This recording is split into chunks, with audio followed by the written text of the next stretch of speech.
आज मैं आपको शेयर करिछि गोटा भेंडी मसला दिया भजा। यही रेसिपी समस्त को भल लगे आ बनैबा बहुत सहज। घरे थिबा मसला रे आपण ये रेसिपीटी को बनई पारिबे। छोटरू बड़ समस्ते पसंद करेंगे। नमस्कार, ममता किचन ओडिया को आपण समस्त को अनेक अनेक स्वागत। तेबे चलतु देखना बाजीर रेसिपी। आज ये रेसिपी बनवाई मुझे 200 ग्राम पाखापाखि नहीं जाइए कि भेंडी को भल भाव धुआ धुई करके एमती रखी नहीं। तो प्रथम कौन करना भेंडी को दुई पट साइड्रु ये भाव काटी नेबे। तापर कौन करना मझी नाइफ साहाय्य एमती चिरी नेबे भेंडीटी को। तो ये भाव मुझे किसी भेंडी चिरा लगे आपण को देखई नौ। आपण पूरा काटे ना, एमती केवल मझी ही कट लगेबार अच्छी। तो एमती सबू भेंडी को ये भाव काटिकी रखी नेबे साइड रे। तो ये देखु मुझे काटिकी साइड रे रखी नहीं। तो ये कौन करना एबे चलतु मसला गोटे बनई ना। मसला बनवाई मुझे जो चामच देखुं 2 चामच एठी धला सोरिष एवं गोटे चामच जीरा, 3टा सुखिला लंका, 7-8 कला रसुण को देकी गोटे पेस्ट बनईकी एबे नहीं आसबि। तो मु आगरू पानी रे भिजेकी लंका सोरिष एवं जीरा को एमती पानी रे भिजेकी रखी नहीं। एबे रसुण देकी ए भली भाबे गोटे पेस्ट बनईकी नहीं आसबे। तो आर पट साइड रे मु गैस ऑन करी पैन बसई नहीं एवं गोटे चामच मुझे सोरिष तेल दे देछि। तापर कौन करना आपण जो मसला को बाटिकी रखी थिबे। तो आपण जो मसला को बाटिकी रखी थे आगु तापर कौन करना सही मसला को आणिक एमती देदेवे। तापर स्वाद अनुसार अल्प किछि लुण देकी एई भली भाबे एमती कसी नेबे। से पर्यंत कसीबे कि जे पर्यंत मसला रू पानी न मरी जाइछि बा सुखा सुखा न हो जाइछि से पर्यंत एमती कसी नउथिबे। गैस रो फ्लेम को आपण लो टू मीडियम रे रखिबे एवं एई भली भाबे भल भाव मसला टी को एमती कसी नेबे। तो एबे देखंतु पाखापाखि मसला पूरा हेई आसलानी। तो एबे गैस ऑफ करि नबा एवं मसला को टिके ठंडा करि नबा। तो आर पट साइड रे मु कोन करछि ना भेंडी को एबे किछि लुण हळदी देकी एमती मिसई नेबे। कहीं ना भेंडी खाइला बेले ऊपर फिकालिया लगी पारे से मसला रे जेहेतु लुण देइथिबे ऊपर आटिके लुण देदेले खाइबा को भल लागिबो। तो यही भली भाबे भेंडी को मु लुण हळदी देकी हाथ साहाय्य रे ए भली भाबे मिसैकी रखी नेछि।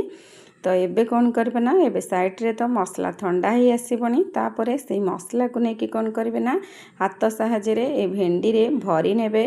तो ये भली भाबे आपण गोटे पट साइड रे एमती धरी नेबे, अन्य पट साइड रे हाथ रे आनिकी मसला को से भेंडी रे दे देबे। तो एमिति सबु भेंडी रे आपण को बनैबार अछि। तो आपण को जेमिति सुविधा होछि आपण सेमति देई परिबे। आपण चाहिले चामच साहाय्य रे मध्य देई परिबे, किंतु हाथ साहाय्य रे भल भाव रे देई हबो। सेति पई म हाथ साहाय्य रे एमति मसला देकी भेंडी को पूरा भरी नेछि। तो आपण किए केते प्रकार तो भेंडी को भाजुथिबे, किंतु थरे एही स्टाइल रे भाजंतु देखिबे भात संगरे खाइबा को बहुत बढ़िया लागिबो। बेसी करी तो पखाळ संगरे ही भल लागिबो। आपण जदि मो चैनल रे नुआ अछंती तेबे लाइक शेयर सब्सक्राइब करिवे। जदि इंस्टा किंबा फेसबुक पेज रे देखुचंती फॉलो तो निश्चिंत करिवे। तो सबु भेंडी को मु एही भली भाबे मसला देकी एमती रखी नेछि साइड रे। तो ये भाव मसला देकी रखिला परे आपण कौन करेंगे ना गैस ऑन करें एवं गोटे पैन बसई नेबे यही भेंडी को भाजीबा पई। तो आर पट साइड रे गैस ऑन करी पैन बसई नेछि। पैन मध्य गरम हो आसलानी। सेतिरे एबे कौन करेंगे ना 1-2 चामच आपण सोरिष तेल दे देबे। तापरे ए भेंडी को देकी भाजी नेबे। तो आपण जत्ते बेले ए भेंडी भजाटी को बनाउचंती सोरिष तेल रे ही बनैबे। टेस्ट बहुत बढ़िया आसीबो आ खाइबा पई मध्य बहुत बढ़िया लागिबो। एबे तेल गरम हो आसलानी। एबे भेंडी को नेकी एमती रखी नबा। गैस रो फ्लेम को आपण लो टू मीडियम रे रखिबे, बिल्कुल हाई फ्लेम रे रखिबे नहीं। कहीं ना भेंडी टी सिझिबो नहीं, पोड़ी जीवो।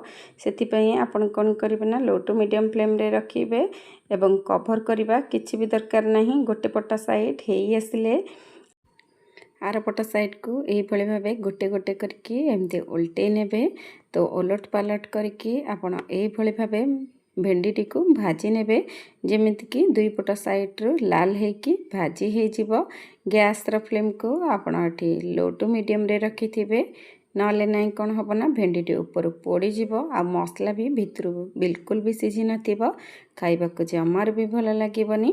तो आ भितर गोटे पट साइड हो जाइए अन्य पट साइड को एमती ओल्टे नहीं तो दुई पट साइड को यही भाव लाल करके भाजी नेबे। तो एबे पाखापाखि हो आसलानी तो आउ टिके हो आसले आम गोटे प्लेट को बाहर करी नबा एवं रही जाइथबा बड़का भेंडी को से सेम प्रोसेस रे भाजी नबा। एबे जेहेतु हो आसलानी मु गोटे प्लेट को बाहर करी नउची। तो आज रही गोटा भेंडी भजा रेसिपी आपन को केमती लगिला आशा करुछि भल लागिथिबो। आपण निश्चिंत ये रेसिपीटी को घरे बनातु एवं केमिति लागिला आपणक अनुभूति निश्चिंत मो सहित शेयर करिवे। तो आज पई एतिकी मु आपण मानक पाखको आउ गोटे रेसिपी नेकी आसीबी। से पर्यंत रहिली नमस्कार।